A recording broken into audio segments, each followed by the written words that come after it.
You are listening to the Daily Pressure Report USA at Pressure Report USA. I'm your host, and today we are looking at an internal document that might just signal the end of an era for California's economy. And I'm your co-host. And usually when we talk about companies leaving states, it's a tax story. But this one feels different. This isn't just taxes. It's about, well, simple math that has just stopped adding up. Before we get into the $8.7 billion goodbye that is shaking Silicon Valley, if you find these deep dives useful, do us a favor. Hit that subscribe button, like the episode, and drop a comment. It really helps the algorithm. It does. Okay, so let's get into it. The headline was Apple leaves, but the real story is this internal analysis, right? Project Lone Star. Project Lone Star. I mean, this is the smoking gun. You have the world's most valuable company, Apple. They generated, what, $391 billion in revenue in 2025. They sit down, they run the numbers, and they determine that even with, nearly infinite resources, they physically can't afford to stay in the state that birthed them. Which is the part I just can't wrap my head around. If a company with that much cash can't make the math work in California, who is supposed to? That is the big question. And the irony is it's incredible. Just 24 months ago, this was December 2023, they cut the ribbon on Apple Park Phase 2. Right, I remember that. Big celebration. Huge celebration. The governor was there calling it proof that California's innovation engine was, unstoppable. And now, 2 years later, that investment is basically being abandoned. It's a total 180. And it really makes you ask, what happens to a city, a place like Cupertino, when its entire tax base just decides to move 1,500 miles away? Stay with us because we're going to break down the mechanics of the money, the failures that led to this, and the actual families who are getting caught in the middle. So walk us through it. What actually happened? How did this go down? Okay, so the date for the history books is December 9th, 2025. That's when the announcement dropped. Apple officially revealed its plans to relocate corporate headquarters from Cupertino, California, to Austin, Texas. And just for context, that's 49 years of history. Gone. They were founded in Los Altos in 1976. This is like, I don't know, the Statue of Liberty moving to Miami. It is, and the timeline is what's making everyone so nervous. Like we said, they just finished a $1.2 billion expansion. Then, boom, 10:00 a.m. Pacific on December 9th, Tim Cook makes the announcement. And the official line was something very corporate, I'm sure. Oh, yeah, it was. Ensuring long-term competitiveness requires relocating where costs support innovation. Where costs support innovation. That is a very, very polite way of saying it's just too expensive to do business in California anymore. Exactly. And logistically, this is huge. It affects 36,000 employees over a 7-year transition. But the corporate functions, that's about 8,200 staff, they're moving first, starting in 2026. So this isn't some far-off plan. This is immediate. It's happening now. But to really get why, you have to look past the PR and get to the numbers. We've pulled 5 or 6 key numbers from the report that really tell the story. Okay. Number one is $2.1 billion. $2.1 billion. Is that a one-time thing? No, that's the annual tax savings Apple gets just by moving its headquarters to Texas. Hold on, I want to push on that. Because we always hear Texas has no income tax, but we also know their property taxes are way higher than California's. Does that $2.1 billion number really hold up when you factor that in? That is the perfect question, and it's where the Project Lone Star analysis gets really interesting. You're absolutely right. But California's effective tax rate for Apple is about 11.3% when you combine everything. Okay. That's a $2.9 billion annual bill.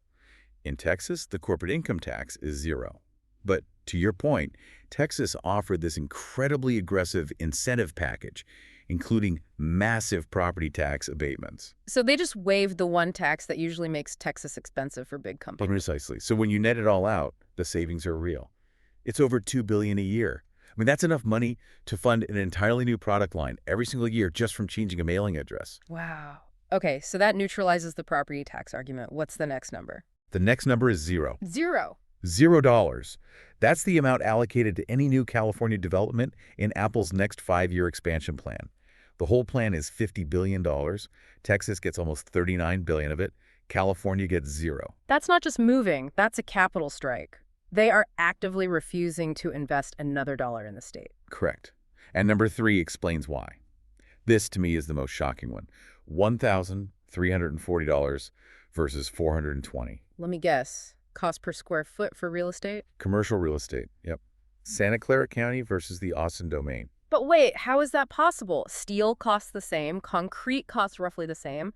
How do you get a nearly 4-time difference in cost? That's where the time tax comes in. To build their new Austin campus, it's 4.2 million square feet.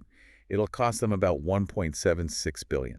Okay. If they tried to build that exact same building in California, the internal estimate is $5.63 billion. That is almost a $4 billion difference. And it's not materials, it's regulation. In Texas, a project like that gets fast-tracked, maybe 18 to 24 months from start to finish. In California, because of CEQA and local zoning fights, that same project is modeled at 5 to 6 years. So you're paying for 4 extra years of lawyers, inflation, holding costs. Time is money. Exactly. That $4 billion isn't buying you a better building. It's buying you permission from the government to exist. Okay, that makes the zero investment number make a lot more sense. Why pay a 300% premium for the same thing? You wouldn't. And that brings us to number 4, the casualty number, $127 million. Who's losing that? That's the annual tax and fee revenue that the city of Cupertino is about to lose. And what's Cupertino's total budget? To put that in context. Their general fund is only $284 million. So they're losing almost half their revenue stream. Almost half, just poof, gone. How does a city even survive that? You can't just trim the budget when you lose 50% of your revenue. You can't. We're not talking about skipping the holiday party. We're talking about cutting fire departments, police patrols, closing libraries. It's a municipal death spiral. You cut services, property values drop, which means tax revenue drops even more. And that leads to the ripple effect. Number 5, I'm guessing. Number 5 is 140,000. That's the number of ecosystem job suppliers, logistics, manufacturing partners in California that depend on Apple. So when the mothership leaves, the whole fleet gets stranded. Exactly. So we've got the what and the how much. But I want to dig into the why. Because people always say it's taxes, but at this level, it's rarely just about taxes. Right. Companies will pay high taxes if the talent and the environment are worth it. Exactly. So taxes are driver A. But driver B is this wage premium, basically the housing and labor cost crisis. Break that down. I mean, Apple pays its people very well. How is this a crisis for them? It's a crisis of real wages. The median home price in Cupertino is $2.47 million. In Austin, it's $485,000. That's a $2 million difference just for a place to live. Right. So to get an engineer to even consider a job in Cupertino, Apple has to pay them, on average, $234,700. Okay. But in Austin, for the exact same work, the same talent, they only have to pay $167,300. And that employee in Austin probably feels richer. They are richer. Lower mortgage, no state income tax. The person in California is making more on paper, but keeping less of it. And for Apple, this creates a $1.48 billion annual wage premium. They're paying a tariff to California landlords just so their employees can live near the office. So the company is overpaying for labor, but the labor doesn't actually see the benefit. It just gets sucked up by the housing market. Precisely. It's a massive inefficiency. And that leads to driver C, quality of life. Internal Apple surveys show that in 2025, 43% of their California employees cited quality of life concerns, traffic, services as a major problem. That's up from just 18% in 2020. So the premium they're paying isn't even buying a premium lifestyle anymore. No. And that's the pressure point. The Silicon Valley premium used to be worth it. You got the ecosystem, the weather. But when the cost is 3 to 4 times higher and the quality of life is going down, the whole equation just falls apart. It's a rational choice for the company, but let's talk about the people who aren't in the boardroom. This kind of move must be just chaos for the families. It is. And the report highlights a few profiles that show just how messy it gets. Let's start with the small business impact. There's a profile of a woman named Lisa Wong. She owns a restaurant, Banana Leaf, in Cupertino. I'm guessing she depends on the lunch crowd from Apple? She says 70% of her revenue comes from Apple employees, not just lunch, catering, team dinners. Her quote in the report is just brutal. She says, "When they relocate to Texas, we close." That's it. Just we close. You can't pivot when 70% of your customers vanish. That's an 18-year-old business just gone. But the employee side is even more complicated. There's this phenomenon called the golden handcuffs. But that's usually about stock options you can't walk away from. All right, but here it's a lifestyle trap. Yeah. Look at this profile of a guy named Michael Chen, senior product designer, 16 years at Apple, makes about $267K a year. Seems great, right? But he's got the two-body problem. His wife is a research scientist at Stanford, making $156K. They bought a house in 2017 for $1.8 million. It's now worth $2.6 million. But they have a 6.1% mortgage. That's a pretty high rate, so their monthly payment is huge. It's huge. Now, look at his choice. If he moves to Texas to keep his job, His wife has to quit her career at Stanford. a specialized career that might not even exist in Austin, the kids leave their schools. But if he stays, he's 48 years old, facing unemployment in a tech market where everyone else is also laying people off. So he either destroys his wife's career or he destroys his own financial future. That's an impossible choice. It's impossible. And then you have the single parent, Sarah Martinez. She's been in operations for 11 years, single mom, 2 kids. Let me guess, childcare. She relies completely on her parents, who live nearby in California, for childcare. That is an asset you cannot put a price on. You can't just buy that somewhere else. You can't.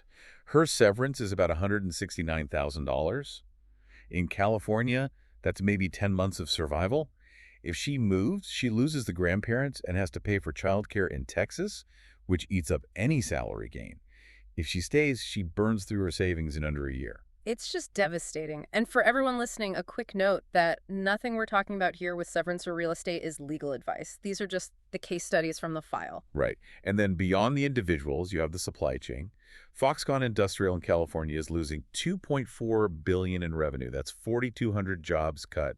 Jabil Circuit losing $870 million.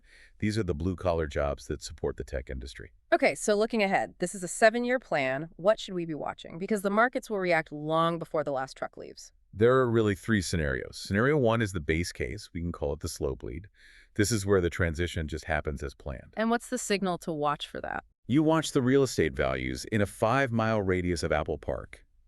Analysts are already predicting an 18 to 27% drop in home values just in that zone. That wipes out a huge chunk of equity for thousands of homeowners who don't even work for Apple. If you live down the street, your net worth just took a massive hit. Exactly.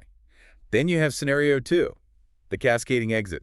This is the worst case. This is the run on the bank scenario. It is. It's the fear of being the last one holding the bag. Remember, Tesla, Oracle, HP, Palantir, they're already gone.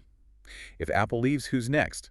Google, Meta. The signal here is the vacancy rate for commercial real estate in Santa Clara County. Where's that at now? It's already at 23.7%.